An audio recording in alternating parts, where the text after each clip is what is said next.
नमस्कार दोस्तों, दुनिया के सबसे अमीर आदमी इलॉन मस्क ने $44 बिलियन देकर दुनिया के one of the most famous social media platforms Twitter को खरीद लिया है। खरीदते ही इलॉन मस्क ने सबसे पहला काम किया ट्विटर के सीईओ पराग अग्रवाल को जॉब से निकालने का। साथ ही साथ ढेर सारे और एम्प्लॉयज को फायर कर दिया गया है ट्विटर से। इलॉन मस्क ने दावा किया है कि ट्विटर अब एक आजाद चिड़िया बन चुका है। यहाँ पर अब सबको और ज्यादा बोलने की आजादी मिलेगी। उनके खुद के शब्दों में उनका सबसे बड़ा एजेंडा है यहाँ पर फ्री स्पीच का। Having a public platform that is maximally trusted, broadly inclusive is extremely important to the future of civilization. वो एक आजादी की रेवोल्यूशन लाना चाहते हैं ट्विटर पर और सारे बायसेस को खत्म करना चाहते हैं। सुनकर आपको लगेगा कि इलॉन मस्क को बड़ा प्यार है ट्विटर से। ये बात कुछ हद तक सच हो सकती है, लेकिन क्या आप जानते हैं यहाँ पर ट्विटर ने एक कोर्ट केस किया था इलॉन मस्क के खिलाफ और कहीं ना कहीं इलॉन मस्क को मजबूरी में आकर ट्विटर को खरीदना पड़ा। यहाँ पीछे की कहानी बड़ी दिलचस्प है। आइए जानते हैं आज के इस वीडियो में और समझते हैं कि ट्विटर का क्या फ्यूचर रहेगा। After months of legal drama, Elon Musk has completed his $44 billion deal to buy Twitter. And wasted no time overhauling basically everything about the company. Reorganizing the whole company, firing people, unfiring people. The biggest new project is getting all the verified accounts to pay $8 a month for their blue check. Experts will tell you, Twitter is super influential, and it does say something about the world we live in, for better and for worse.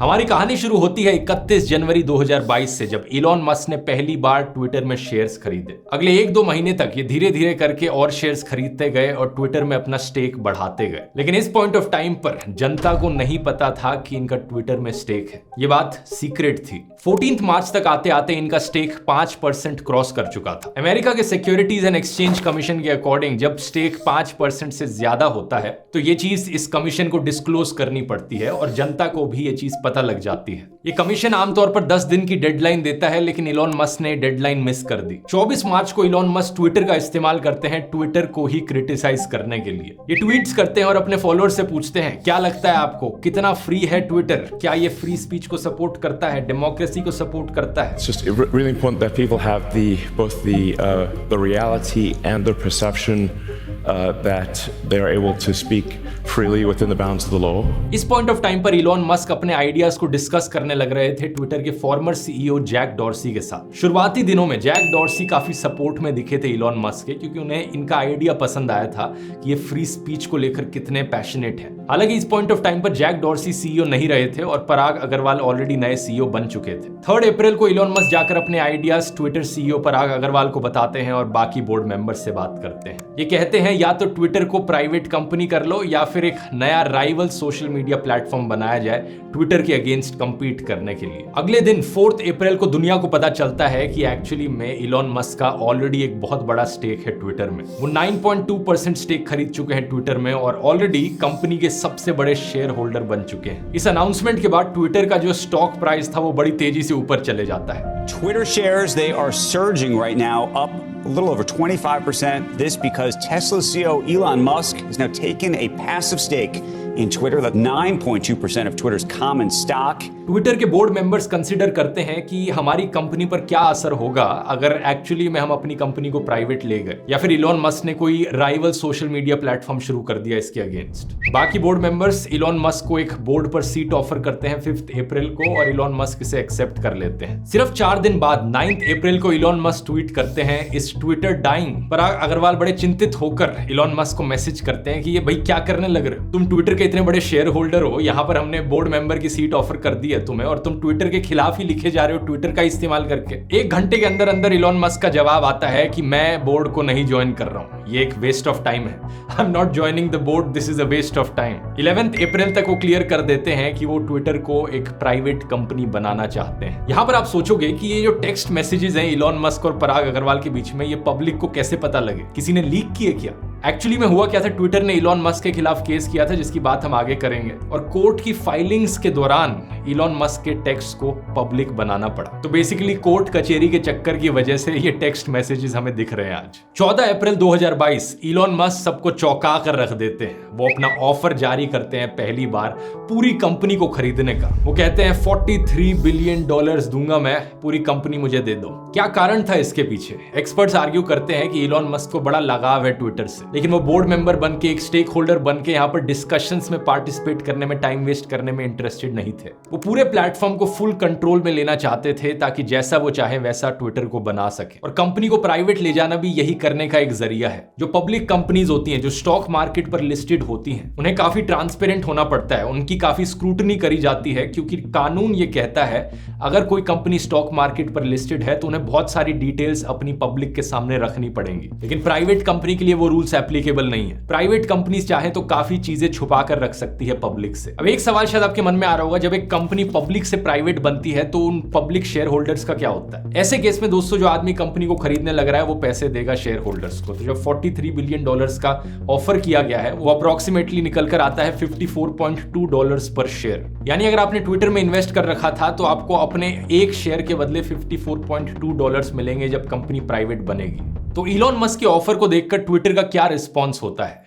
Jack Dorsey तो बड़े खुश होते हैं। जो text messages निकले हैं public के सामने इलॉन और जैक के बीच में, उसमें जैक काफी खुश दिख रहे हैं और सपोर्ट में है इस चीज के कि इलॉन मस्क पूरी कंपनी को खरीद ले। लेकिन जो टेक्स्ट मैसेजेस ट्विटर के उस टाइम के सीईओ पराग अग्रवाल और इलॉन मस्क के बीच में देखे गए, वो इतने खुशी वाले नहीं थे। इलॉन मस्क काफी फ्रस्ट्रेटेड फील करते हैं पराग अग्रवाल से। वो बड़े धीरे धीरे काम करने लग रहे हैं इस ऑफर को लेकर, लोगों को मनाने की कोशिश करने लग रहे हैं, मुझे जल्दी से काम चाहिए। इलॉन और पराग के बीच में टेंशन बढ़ने लगती है। इलॉन ट्विटर के बोर्ड चीफ टेलर को लिखकर कहते हैं, fixing Twitter by chatting with Parag won't work. 20 April 2022 Elon अपने फाइनेंशियल सोर्सेज डिस्क्लोज करते हैं। वो पैसा कहां से लाएंगे ट्विटर को खरीदने के लिए? पता चलता है कि इस $43 बिलियन में से $7 बिलियन आएंगे सीनियर सिक्योर्ड बैंक लोन से। Morgan Stanley, bank of America जैसे बैंक्स लोन देने के लिए तैयार हो गए। $6 बिलियन आएंगे सब ऑर्डिनेटेड डेट से। $6.25 बिलियन इलॉन को जो पर्सनली बैंक लोन दिया जाएगा। $20 बिलियन कैश इक्विटी इलॉन की, जिसे टेस्ला के स्टॉक को बेचकर खरीदा जाएगा। और $7.1 बिलियन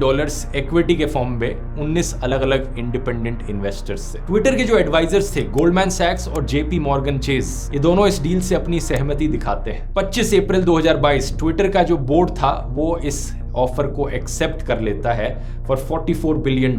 लेकिन इस ऑफर को एक्सेप्ट करते वक्त कुछ कंडीशंस थी। इलॉन मस्क ट्विटर के खिलाफ या ट्विटर की बाकी एम्प्लॉयज के खिलाफ कुछ भी बुरा नहीं कह सकते पब्लिकली जब तक ये डील चल रही है। और अगर ये डील सिक्योर नहीं कर पाते वो, तो $1 बिलियन की टर्मिनेशन फीस लगाई जाएगी। यानी डिस्कशन के बाद अगर इलॉन मस्क इस डील से पीछे हट जाते हैं तो उन्हें $1 बिलियन का फाइन भरना पड़ेगा। इस डील के अनुसार पराग अग्रवाल को $39 मिलियन मिलते और जैक डॉर्सी को $978 मिलियन।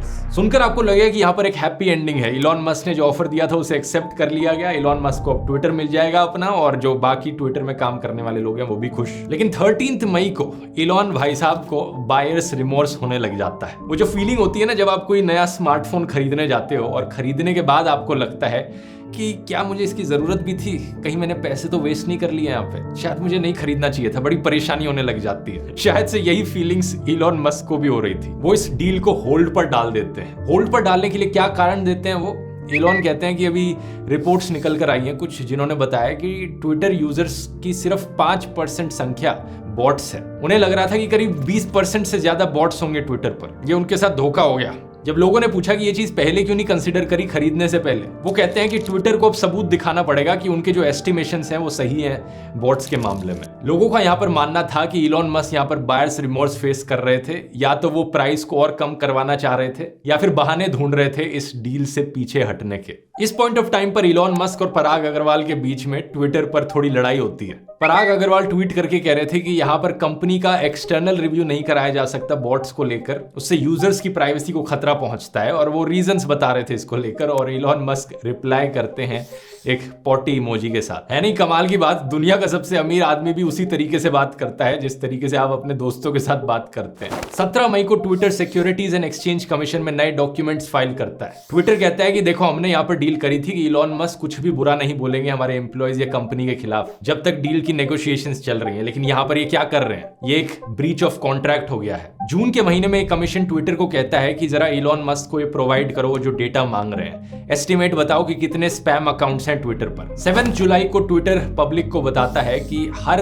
दिन 1 मिलियन बॉट्स हटाए जाते हैं ट्विटर प्लेटफॉर्म से। लेकिन एट द सेम टाइम इस चीज को लेकर एक एक्सटर्नल एजेंसी के द्वारा जांच नहीं कराई जा सकती और एग्जैक्ट डेटा हम नहीं बता सकते, क्योंकि अगर कोई और आके हमारी कंपनी के अंदर इस डेटा के बारे में इंफॉर्मेशन निकालेगा तो जो यूजर्स हैं उनकी प्राइवेसी के लिए खतरा है। ये सुनकर अगले ही दिन इलॉन मस्क कहते हैं कि वो इस डील को टर्मिनेट कर रहे हैं, इस डील से वो पीछे हट रहे हैं। और इसके रिस्पॉन्स में ट्विटर एक कोर्ट केस कर देता है इलॉन मस्क के खिलाफ 12 जुलाई को। ट्विटर कहता है कि जो इलॉन मस्क जिस तरीके से अनसर्टेनिटी दिखा रहे हैं जनता के सामने, इससे कंपनी की परफॉर्मेंस पर असर पड़ रहा है, हमारे रेवेन्यूज यहां पर नीचे गिरने लग रहे हैं। इस पॉइंट ऑफ टाइम पर दोस्तों वो जो फीस थी $1 बिलियन की, अगर इलॉन मस्क पीछे हट जाते डील से, वो $1 बिलियन देने पड़ते। ट्विटर सिर्फ वो नहीं चाहता था, अब ट्विटर चाहता था कि यहां पर इलॉन मस्क इस डील को खत्म करे। खरीदने का जो ऑफर दिया है अब वो इसे खरीदे, क्योंकि उन्होंने कॉन्ट्रैक्ट ऑलरेडी ब्रीच कर दिया है कंपनी के बारे में बुरा कहकर। इस तरीके से कोर्ट केस की शुरुआत होती है। 29 जुलाई 2022 इलॉन मस्क ट्विटर के खिलाफ भी एक कोर्ट केस कर देते हैं, ये कहते हुए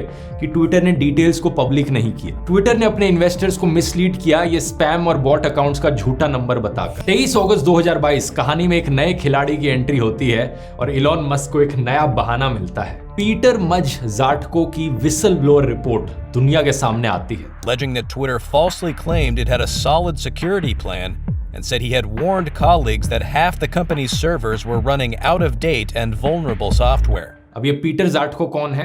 ये एक्चुअली में ट्विटर के पुराने हेड ऑफ सिक्योरिटी थे। इन्हें जनवरी 2022 में फायर कर दिया गया था खराब परफॉर्मेंस की वजह से। इन्होंने 6 जुलाई को एक non profit organization whistle blower aid के साथ मिलकर यूएस जस्टिस डिपार्टमेंट और फेडरल ट्रेडिंग कमीशन में ट्विटर के खिलाफ कंप्लेन करी थी। इनका कहना था कि ट्विटर काफी अनएथिकल सेफ्टी प्रैक्टिसेस फॉलो करता है और इनकी जो कंटेंट मॉडरेशन पॉलिसीज हैं ये देश के कानूनों के अकॉर्डिंग अलाइंड नहीं है। साथ ही साथ ट्विटर ने इलॉन मस्क को भी मिसलीड किया है फेक बॉट नंबर्स बताकर। ज़ाटको का यह भी कहना था कि ट्विटर को खतरा है फॉरेन एजेंट से। एक चाइनीज एजेंट का मेंशन किया गया था और बताया गया था कि कैसे एक कंपनी पर प्रेशर था एक इंडियन को एम्प्लॉय करने के लिए। इन सब के रिस्पॉन्स में ट्विटर कहता है कि ज़ाटको एक भड़का हुआ पुराना एम्प्लॉय है, हमसे नाराज है क्योंकि हमने इसे फायर कर दिया था। Zacko was fired in January for quote ineffective leadership and poor performance.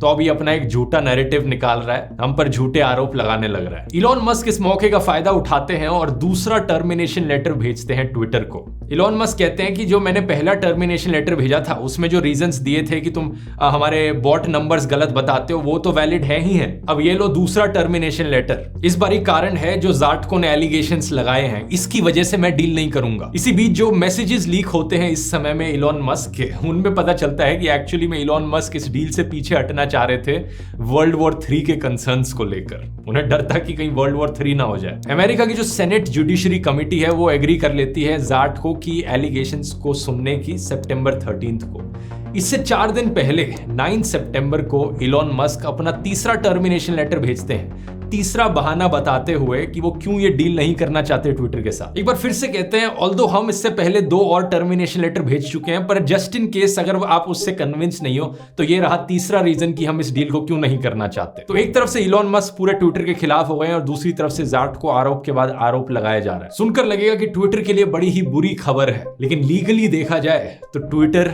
यहां पर एक बेटर पोजीशन पर था। 3 अक्टूबर 2022 इलॉन मस्क की लीगल टीम उन्हें बताती है कि एक्चुअली में हमारे को केस लड़ना बहुत मुश्किल होने वाला है। ट्विटर में कोई अनफेवरेबल चेंज नहीं आया उनके बिजनेस में, उनकी फाइनेंशियल कंडीशन में, उनकी वैल्यूएशन में, तो हमारे पास कोई रीजन नहीं है कॉन्क्रीट यहां पर इस डील को रिजेक्ट करने के लिए। तो इस मजबूरी को सुनकर अगले दिन 4 अक्टूबर को इलॉन मस्क एक यू टर्न ले लेते हैं और ट्विटर को इन्फॉर्म करते हैं एक लेटर के जरिए कि उन्होंने जो $44 बिलियन का ऑफर दिया था ट्विटर को खरीदने का वो अभी भी एप्लीकेबल है। इंटरेस्टिंग चीज ये है देखने की, इसके सिर्फ 2 दिन बाद एक्चुअली में इलॉन मस्क को कोर्ट में पेश होना था और ट्विटर के लॉयर्स इलॉन मस्क से सवाल करते, लेकिन उससे पहले इलॉन ने कहा ठीक है मेरा पुराना ऑफर वैलिड है। 20 अक्टूबर 2022 ट्विटर में काम करने वाले एम्प्लॉयज अपनी परेशानी बताते हैं। द वॉशिंगटन पोस्ट के द्वारा रिपोर्ट किया जाता है कि इलॉन मस्क एक्चुअली में 75% एम्प्लॉयज जो ट्विटर में काम कर रहे थे उन्हें फायर करना चाहते हैं। लेकिन इन एम्प्लॉयज का कहना था कि इलॉन मस्क से पहले जो हमारे बोर्ड मेंबर्स हैं वो वैसे ही हमारे 25% स्टाफ को फायर करना चाहते थे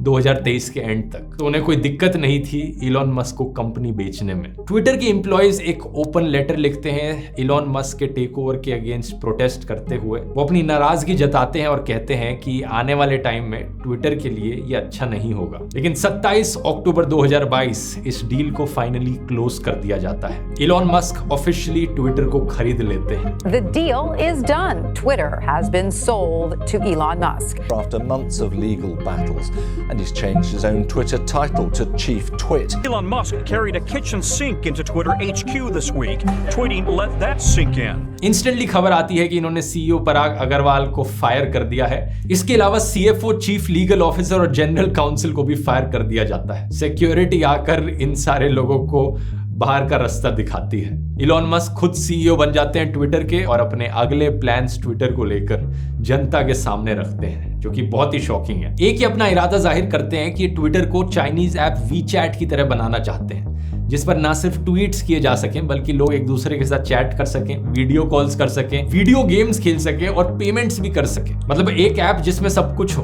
दूसरा इनका सबसे अजीबोगरीब प्लान ये सामने करते हैं कि ये जो ब्लू कलर के टिक मार्क्स आपको ट्विटर पे दिखते हैं, ये फेमस और नोटेबल लोगों को दिए जाते हैं आमतौर पर। ये कहते हैं कि ये हर किसी को दे देंगे ये टिक मार्क्स $8 पर महीने की कॉस्ट पर। सही सुना आपने, ये लिटरली ब्लू टिक मार्क्स को बेचने का काम करने लग गए। इलॉन मस्क कहते हैं कि ये एक जरिया है नया सोर्स ऑफ रेवेन्यू बनाने का उनके लिए। लेकिन उनके क्रिटिक्स कहते हैं कि बेसिकली इलॉन मस्क ने जो इतना सारा पैसा खर्च किया है ट्विटर पर, अब वो किसी ना किसी तरीके से उसे रिकवर करना चाह रहे हैं। कोई और जरिया उन्हें दिख नहीं रहा, तो यहां से पैसे खींचो, इस चीज को पेड बना दो, एक पेमेंट सिस्टम ले आओ, इसमें वीडियो गेम्स ऐड कर दो ऐप में। एज अ पब्लिक कंपनी 28 अक्टूबर से ट्विटर को डीलिस्ट कर दिया जाता है न्यूयॉर्क स्टॉक एक्सचेंज से।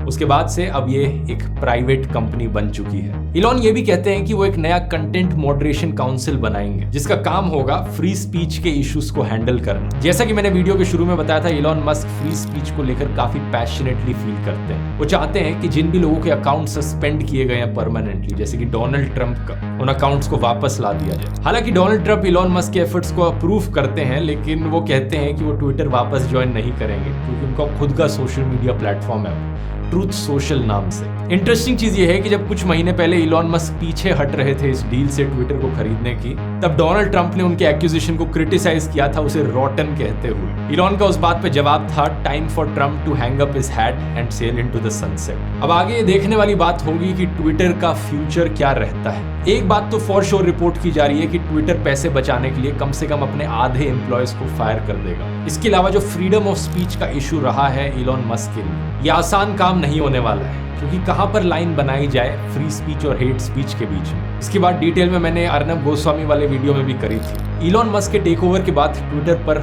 और संख्या देखने को मिली है ऐसे ट्वीट्स की जो हेटफुल हैं, प्रो नाजी हैं और औरतों के खिलाफ हैं। बास्केटबॉल स्टार लेब्रॉन जेम्स ने इस चीज को लेकर कंसर्न एक्सप्रेस किया था, कहते हुए कि unfit people saying hate speech is free speech. Business aspect से बात करें तो इलॉन का प्लान है कि वो ट्विटर के रेवेन्यू को साल 2028 तक $26 बिलियन तक लेकर जाना चाहते हैं, जो कि करंटली पिछले साल सिर्फ $5 बिलियन था। यूजर्स के लिए वो कहते हैं कि 931 मिलियन यूजर्स उनका गोल है 2028 के लिए, और अभी 217 मिलियन यूजर्स हैं ट्विटर पर। इतने बड़े एक्सपेंशन के लिए हो सकता है वो ट्विटर को थोड़ा टिकटॉक जैसा भी बनाए। 31 अक्टूबर को उन्होंने एक पोल ट्वीट किया था कि क्या लोग ट्विटर पर वाइन को वापस देखना चाहते हैं।